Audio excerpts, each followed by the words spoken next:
দেখলাম আমার একটা পা নাই, কিন্তু অপর একটা ভাই দেখলাম তার দুইটা পা নাই। সেই তুলনায় আল্লাহ আমাকে ভালো রাখছে। কারণ হলো প্রত্যেকে যদি যার যার জায়গা থেকে নিয়ামতের চিন্তা করে, উপরের দিকে না তাকাইয়া নিচের দিকে যদি তাকায়, বান্দা চিন্তা করবে আমার চারটা হাত পা আছে। দুনিয়াতে এমন অনেক মানুষ আছে যার হাতও নাই, যার পাও নাই। আমার তো একটা জবান আছে। দুনিয়াতে এমন অনেক মানুষ আছে যার জবান নাই। আমার তো দুইটা চোখ আছে। দুনিয়াতে অনেক মানুষ আছে দুইটার একটাও নাই। অনেকের একটা আছে, আবার অনেকের একটাও নাই। আমার তো বিবেক আছে। দুনিয়াতে এমন অনেক মানুষ আছে যারা পাগল, যাদের বিবেক নাই। এই চিন্তা করে যখন মানুষ নিচের দিকে যখন চিন্তা করবে, তখন তার মধ্যে আল্লাহ গোলামি করার মন মানসিকতা আস্তে আস্তে বাড়বে, কমবে না।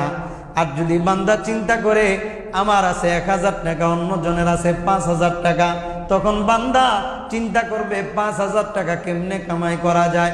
হালাল কোনো পন্থা যদি জানা না থাকে, তখন বান্দা টাকা বেশি উপার্জন করার জন্য হারাম পন্থা অবলম্বন করে। হ্যাঁ, তাই না?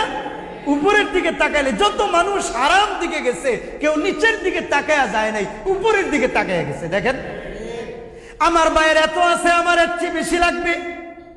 হালাল কোনো পন্থা নাই, হারাম পন্থা অবলম্বন করতে হবে। আর যারা নিচের দিকে তাকাইছে, সে চিন্তা করে সমস্যাকে, আমার চেয়ে খারাপ অবস্থায় দুনিয়াতে অনেক মানুষ আছে, আল্লাহ আমাকে অনেক ভালো রাখছে।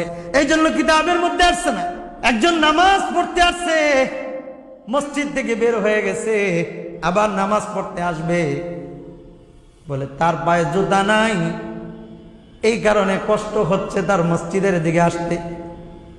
কিন্তু কিছু দূর আসার পরে দেখে আরেকজনের একটা পা নাই, এক পায়ে ভর করে মসজিদের দিকে আসতেছে।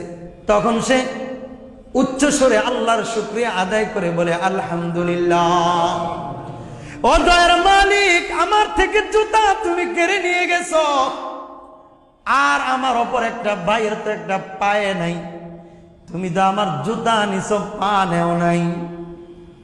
ওই এক পাওয়ালা সে আবার আল্লাহর কৃতজ্ঞতা আদায় করতেছে, ভাই তুমি কেমনে শুকরিয়া আদায় করো?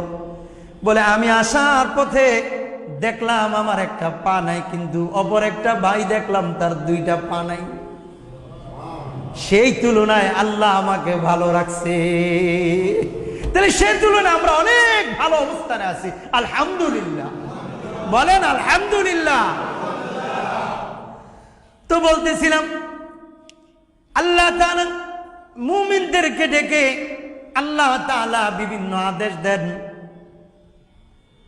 ইয়া আইয়ুহাল্লাযীনা আমানু, হে ঈমানদারগণ, মুমিনদেরকে ডেকে।